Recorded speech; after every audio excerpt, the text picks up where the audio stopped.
Kaze banywanyi bacu bakunzi bacu ndo kwigana muri mpande zine z'isi twongeye kuba ikaze muri ano makuru aho tugiye tubashikiriza amakuru ariko aravuga muri kano kanya kaze muri ano makuru ubwo tubamenyesheje rero n'umwanya makuru aho tubabwiye ariko aravugwa ku isi no hirya no hino na cyane cyane avuga mu Burusiya na Ukraine. Kaze rero tubibutsa kugira sabone kugira subscribe ko batarabikora. Kaze muri ano makuru.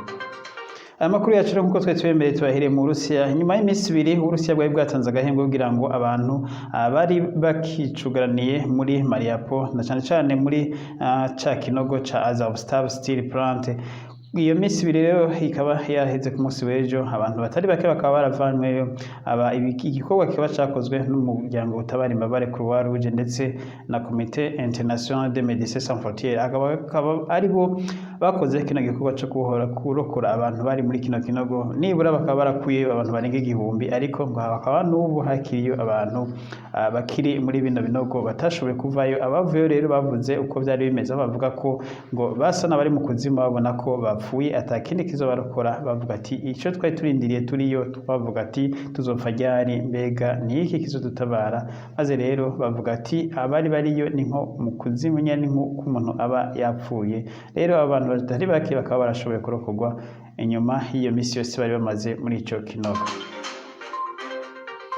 Inyuma rero yuko iyi misi ibiri y'agahengwe Uburusiya bwari bwatanze ihera intambara rero Uburusiya bwatanguje intambara yeruye intambara nyezina rero kuri kano gace intambara iboneka gukomeye cyane gose no mwanya turiko turavuga no makuru intambara mu gace ka Mariupol irakomeye cyane gose ndetse no muri tuno duce muri kano karere kose ka Donbas region yaba mu seruko bwako no mu burengero bwako intambara yakomeye cyane gose aho Uburusiya iboneka ko gongeyemo inguvu n'igihe Uburusiya bwari bwamenyesheje ko Ukraine itubahirije amasezerano yo kuyagahengwe Uburusiya bwari bwatanze aho ngo Ukraine yoyo yagumye izana bamwe bita amasenari muri kano gace benshi cyane gose ndetse n'abandi basirikare benshi cyane gose ngo ubaye umwanya wa Ukraine wo kwiyegeranya ngo kugira ngo bashobore kugombora ino ntara ya Mariupol ngo ariko rero Uburusiya rero nabwo bukaba bwari bumeze magabo. Rero Uburusiya muri kano kanya buriko buragira ibitero bikomeye cyane gose buriko burahagwanira bikomeye cyane gose n'ingabo za Ukraine. Intambara kuva ejo mu ijoro irakomeye cyane muri kano gace aho amabombe yagumavuga indege ziratera ndetse ibikoresho byose uzivye intambara bikomeye gose biko biravugira muri kano gace muri kano kanya. Uburusiya ndetse bukaba bwahisemo gusambura kino Handake ca AZAVSTAL steel plant gisanzwe kinyegejemwe abasirikare nibura bivugwa ko bashika ibihumbi 200 ba Ukraine bari muri kino kinogo ca AZAVSTAL steel plant.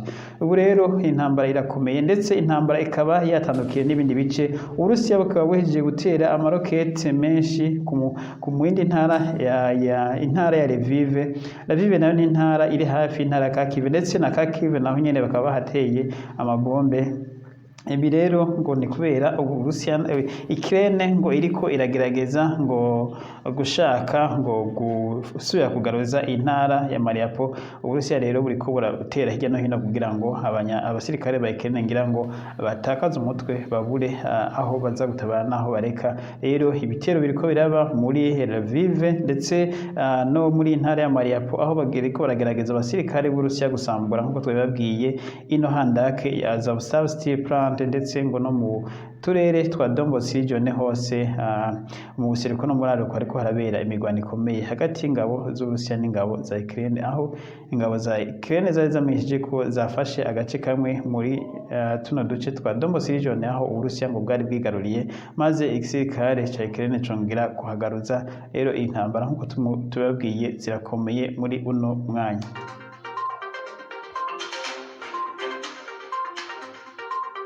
Uburusiya rero ngo bwa buriko burakora zino ntambara zikomeye muri kano kanya cyane gose kubera ngo ijambo yitezwe cyane gose ko President Vladimir Putin azoshikiriza itariki 8 za kuno kwezi aho Uburusiya busanzwe buhimbaza umunsi w'intsinzi umunsi batsindira ko abanazi. Ubu rero mukaba mwaramenye ko Putin gihe yatanguza ino ntambara yise special operation yavuze ko yagomba kwikiza n'ubundi abanazi. Rero ijambo rihambaye ritezwe kuri uwo munsi bamwavuga niba Putin declara ko agiye mu ntambara nyezina n'igihugu ca Ukraine canke azotangaza intsinzi azotangaza ko Uburusiya bwasinze intambara bwatanguje ntawe bizi neza ariko ijambo rikomeye ritezwe ku itariki 8 za kuno kwezi aho Uburusiya buzohimbaza umunsi bitiriwe Victor Day canke intsinzi umunsi batsindiye ko abanazi igihe cy'intambara ya kabiri y'isi yose.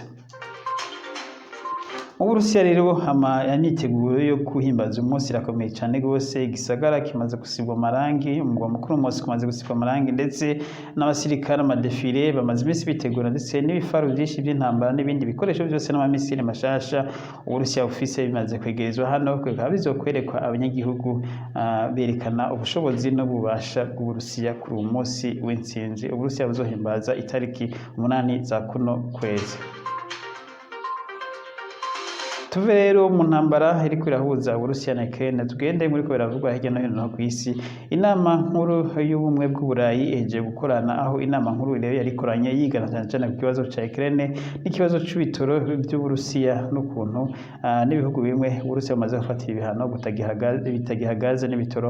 Uburayi rero bwose hamwe bukaba bwumvikanye ko mu mezi 6 ari imbere ko bazoba bahevye kugura ibitoro burundu na gaze iyo mu Burusiya. Ibi rero bakaba babishitse ko mu nama hamwe. Perezida rero w'inama nkuru y'umuryango w'ubumwe bw'Uburayi akaba yatangaje ko bose bemeranije atawuvuyemo ko mu mezi 6 ari imbere ko bazoba bahevye kugura gaze n'ibitoro byose biva mu Burusiya, bakaba ngo bazorondera indi nzira bazoza baronkamwo bino bitoro na gaze ariko bitavuye mu Burusiya. Ibi nivyo bahejeje gutangariza isi n'amakungu ko batazongera kugura bino bitoro na gaze y'Uburusiya inyuma y'amezi 6. Ni mu gihe Uburusiya ngo buriko buratera imbere cyane rwose kubera ino gaze n'ibitoro by'Uburusiya bariko babandanya bagura. Uburusiya buha amahera menshi.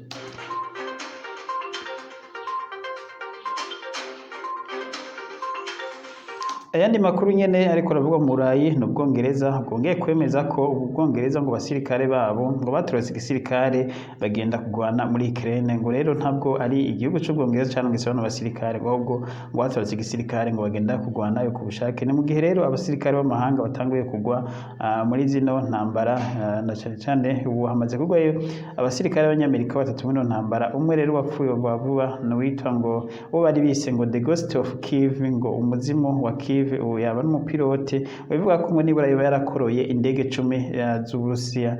Ubu rero yari umusirikare akomeye cyane rwose, ariko akaba Uburusiya bwaraye bwimwivuganye nabwo bwaramuhitanye yarapfuye. Rero Ubwongereza nabwo bwabwemeye ko hari abasirikare babwo bariyo ngo ariko bagiye ku bushake bwabo, ndetse ngo baturutse igisirikare. Mu gihe biba bigoranye kumenyesha abasirikare bapfuye b'amahanga, rero Ubwongereza bwongeye kwemera ko hari abasirikare babwo bariyo.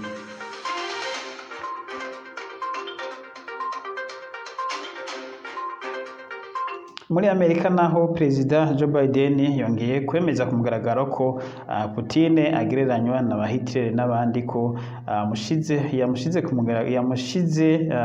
yavuze ku mugaragaro atarya umunwa ubu uko Putin atawusubira kumwita umuntu asanzwe, ahubwo ngo ari umubisha w'intambara, ngo agereranywa n'aba Hitler n'abandi ngo bakoze ibitakogwa ku isi. Ngo rero ngo niko Amerika igiye kumufata, akaba yabidekaye mu gihe Perezida yari yagendeye ikigo kiriko kirakora ibigwanisho, na cyane cyane ibigwanisho ndetse biriko bigenda muri Ukraine. Ikiganisho izine yitwa iyo mu gace ka Alabama muri Amerika, ariyo Perezida Joe Biden yari yagendeye, akaba ariho yatangarije iryo jambo ko Perezida Vladimir Putin ashizwe mu gitigiri c'abadigitateri canke abantu babi cane gose babayeho kuri iyi si, mu gihe yari muri iyo izine yo muri ako gace ka Alabama. Akaba ariho Perezida Joe Biden wa Amerika yabimenyesheje ibi ko Putin atawusubira kumufata nk'umuntu asanzwe. Ibi rero bikaba bigiye kongereza mucanwa hagati y'intambara ya Ukraine n'Uburusiya, mu gihe Uburusiya nabwo buguma bwagiriza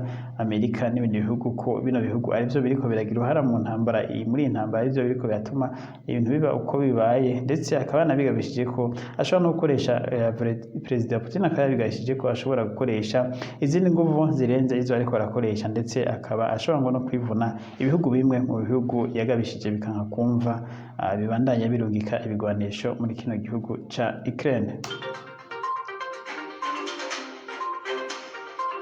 Perezida nyene Vladimir Putin w'Uburusiya akaba yatangarije amakungu abategetsi bandi b'Uburayi na Amerika bongeye gufatirwa ibihano ndetse n'amasosiyete menshi y'Uburayi na Amerika yafatiwe ibihano atazongera gukorana urudandazwa n'igihugu c'Uburusiya. Ibi vyavuzwe na Perezida Vladimir Putin mu gihe yariko arashikiriza ijambo abagize inama nkuru y'umutekano mu Burusiya, aho abanyamerika ku munsi w'ejo biriwe baravuga ibihuha bitaramenyekana vy'ukuri ko vyoba ari vyo, ngo bavuga ko Perezida Vladimir Putin kuri uwo munsi w'ejo nyene ngo yabashikirije ubutegetsi vy'agateganyo umukuru w'inama nkuru y'umutekano, ngo kuko Perezida Vladimir Putin ngo yabagomba kuja kugirirwa surgery canke kubagwa ngo kubwo ingwara agwaye, ngo rero Perezida Vladimir Putin ngo kaba yoba yarahaye uyu musekreteri mukuru w'umugwi ujejwe ivy'umutekano the Security Council ngo abe aratwara igihugu vy'agateganyo, ariko aya makuru ntawe yemeza. Ibinyamakuru vyinshi biriko biravuga ko ariyo, ariko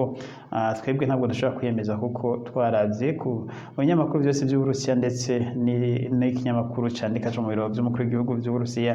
Iri tangazo ntaryo bashizeho ko Perezida Vladimir Putin yoba yatanze ubutegetsi vy'agateganyo ngo aje kwivuza. Rero ariko ibinyamakuru vyo muri Amerika biriko biremeza amakuru, ariko twebwe nshaka kwiyemeza. Turacatuza turabe ko vyoba ari vyo ko Perezida Vladimir Putin yoba yatanze ubutegetsi vy'agateganyo, ariko muri kano kanya reka tuvuge ko ibi binyamakuru ariko biriko baravuga, ariko siko biri kuko ntiturabona ivyemezo. Ariko inama yoyo ya Security Council Perezida Vladimir Putin ku munsi w'ejo yarayikoranije ndetse ababwira vyinshi n'ivyo bagiye gukora, aho yatangarije rero ayo masosiyete afatiye ibihano ndetse n'abategetsi bandi bafatiye ibihano. Hakaba hari n'abandi benshi bakiri kuri liste bazoza barafatirwa ibihano ku mwanya ku mwanya. Naha rero tugarukirije ano makuru twari twabateguriye muri kano kanya. Mugire ibihe vyiza, twibutsa ko intambara muri Kiev ikomeje. Intambara ka Kiev ariko irabera nako afana Kiev bado, ndetse ikaba intambara irabera na Lviv ndetse mu gace ka Mariupol, cyane cyane aka gace Uburusiya bwari bwubahirije kavuga ko bwari bwakingiye kamwe ka gace ka AZAVSTAL steel plant gasanzwe karimo iyi Handake nyene ya AZAVSTAL isanzwe irimo abasirikare b'Abarusiya n'abasirikare b'abanya Ukraine binyegeje mu indani ndetse n'abanyagihugu. Abanyagihugu rero ngo basigaye akaba ari bakeya, arico gituma Uburusiya bwahisemwo kwibomora iyi Handake kugira ngo bakuriye abasirikare ba Ukraine ku nguvu base kuvanaho bapfireyo. N'ayo makuru rero twari twabateguriye. Mugire ibihe vyiza, Imana ikomeze kubazigama, mugira aho mubaho. Tuyoza kugira sabone, kugira subscribe mwese abadukurikirana, kandi murakoze abamaze kubigira mwese turabashimiye. Imana ibahe umugisha.